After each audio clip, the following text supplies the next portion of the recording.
If Burkina Faso, landlocked, embattled, and recovering from coups, can build arms factories and food plants in 2 years, what exactly have countries like Senegal, Nigeria, or Congo been doing for 30? For decades, they told us change takes time, that we must wait, be patient, that Africa is complicated, and development is a long journey. But then something happened. A young man, barely 34 years old, stepped forward, with no billion-dollar foreign deal, no massive donor conference, just a fierce love for his people and a bold vision. And in just 2 years, he shattered every excuse, every lie, every illusion that has kept Africa stagnant. This is not just a story about Burkina Faso, it's a mirror. A comparison between 2 years of Captain Ibrahim Traoré and 30 years of 15 African presidents. What you'll see next will challenge everything we've been told about African leadership. How can a country fighting daily terror still build schools, roads, and hospitals, while peaceful nations still have potholes and excuses? If you believe Africa deserves better, hit that subscribe button now. Don't forget to like, share, and hit the notification bell so you never miss a story they don't want you to hear. Now let's dive in. Building in the time of war, when the world speaks of Burkina Faso, they speak of danger, terrorism, chaos, a country under siege. But what they rarely mention is what was being built under fire. In a region abandoned by both colonizers and African elites, Captain Ibrahim Traoré did the unthinkable. He turned insecurity into urgency, not an excuse, but a mission. While foreign powers fled and humanitarian agencies hesitated, Traoré mobilized youth brigades, engineers, and the military to start over 130 water projects. Villages that once drank from mud puddles now enjoy solar-powered boreholes, filtered systems, and deep wells. In the provinces of Tapoa, Kompienga, and Udalan, where no former president dared to visit without UN escorts, clean water now flows. These were not donor-funded pilot projects. They were state-led, locally engineered, and community-managed. So how is it that a country at war is digging boreholes, while peaceful states still rely on foreign engineers to repair a pump? Because leadership makes the difference. And in Traoré, the people found a leader who does not fear action. In just 2 years, over 1 million Burkinabé now have access to clean water, a number that dwarfs what several long-standing presidents achieved in 2 decades. The infrastructure rush. What does transformation look like? It looks like roads cutting through the Sahel, connecting isolated villages to markets, hospitals, and schools. Under Traoré, the Ministry of Infrastructure launched a national repair and build program. Roads once swallowed by potholes and bush have now become arteries of trade and unity. In the north, Centre-Nord, and Boucle du Mouhoun, new gravel and tarred roads are making travel faster, safer, and cheaper. One major artery, the Ouahigouya-Dori route, long deemed too dangerous, is now under full reconstruction, linking security bases, markets, and food routes. Bridges that were once washed away during floods, rebuilt. Small communities that were once cut off during the rainy season, now accessible. And here's the shocker, no IMF loans. No Chinese debt traps, no French conditions. These are local contracts, built by local firms, supervised by the Burkinabé state. How is Traoré building roads and bridges without borrowing billions, while some African nations are drowning in debt for one airport project? Because in his model, sovereignty isn't a slogan, it's a budget line. While others commission, Traoré completes. While others dream, Traoré digs. Stay with us, we're just getting started. Coming up next, how Traoré is reshaping Africa's security and economy without begging the West. But first, if you're asking yourself, why did 15 African presidents spend 30 years doing nothing, while this young captain reshaped a nation in just 2? The answer may shock you. Economic independence and local industry. They said Africa can't industrialize without Europe, that we need foreign direct investment, multinational corporations, consultants from Paris and Washington. But Captain Traoré had another idea. Build what we need, with what we have, for who we are. In 2024 alone, Burkina Faso opened its first local weapons production facility. Helmets, boots, rifles, armored vehicles, all manufactured on Burkinabe soil. Soldiers now wear locally stitched uniforms, not foreign donations with strings attached. Beyond weapons, the agricultural sector saw a bold mechanization program. Over 800 tractors were deployed to cooperatives. Fertilizer plants launched in Koudougou and Kaya. Storage silos and solar-powered irrigation systems are helping farmers reduce post-harvest losses by up to 40%. And while many African countries still import toothpicks, tomato paste, and even bottled water, Traoré's government is building processing zones for cashew, shea, tomatoes, and rice. The results?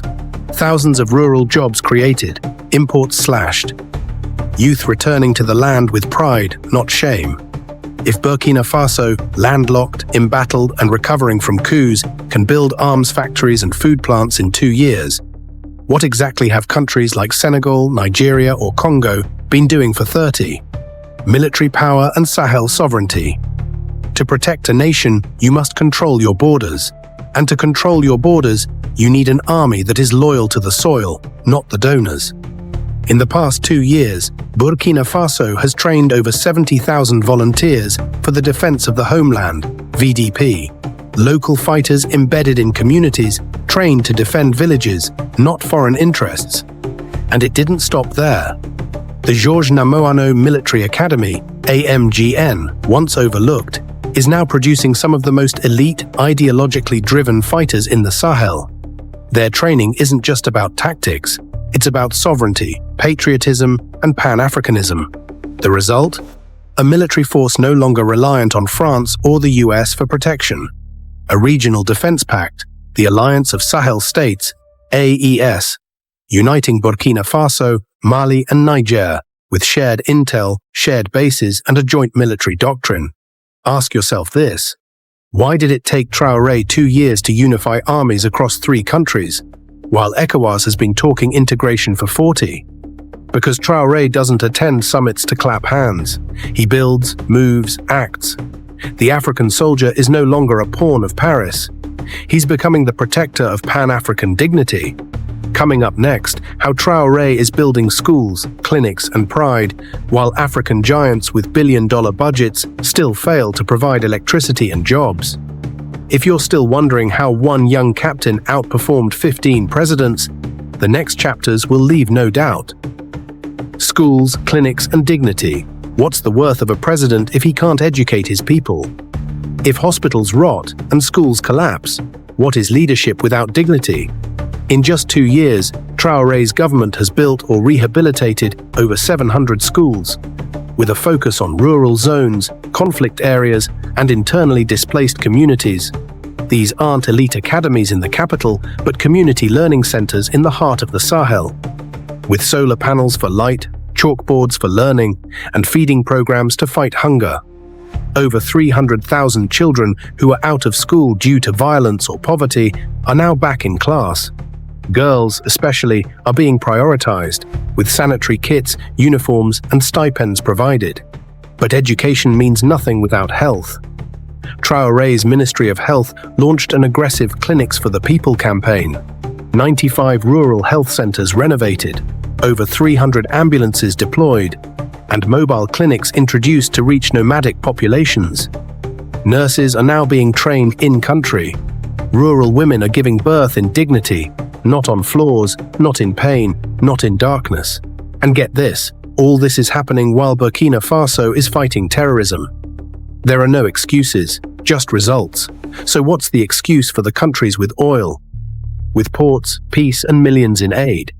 Why are their clinics still crumbling and their students still in overcrowded classrooms? The answer lies not in money, but in motives. You see, Traoré's mission isn't to be loved by foreign embassies. His mission is to serve his people. 15 presidents, 30 years exposed. Now let's ask the hard questions. What have 15 African presidents, with a combined rule of over 450 years, actually built? Paul Biya, 42 years in Cameroon. Still no universal healthcare, roads flooded, youth fleeing. Yoweri Museveni, 38 years in Uganda. promised industrialization, but even toothpick factories are Chinese-owned. Idris Deby, and now his son, 30-plus years in Chad.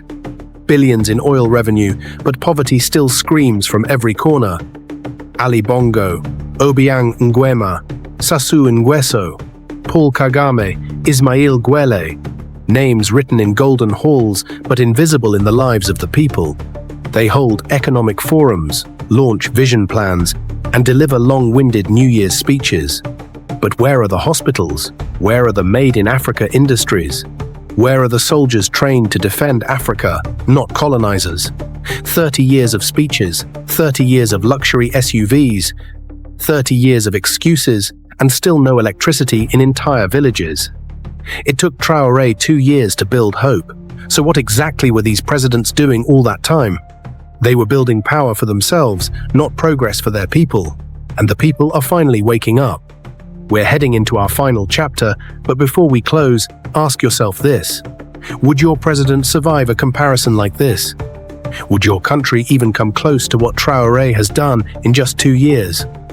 This is not the story of one man, it's the story of what's possible, when courage meets vision. Traoré has done in 2 years what others couldn't, or wouldn't, do in 30. He didn't wait for a foreign savior. He became the spark. He didn't need approval from global powers. He looked to the people. The world is watching, but more importantly, Africa is watching. Watching and asking, where is our Traoré? When will our leaders be held to this new standard? What if this generation refuses to accept the old excuses ever again? If one man with a dream can build all this in 2 years, then maybe, just maybe, the problem was never Africa.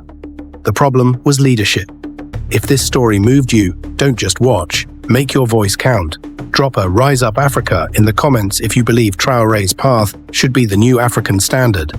Tag a leader who needs to see this. Share this video with your brothers, sisters, and friends across the continent. Subscribe to Pan-African Hub because Africa is rising, and you deserve to be part of that story.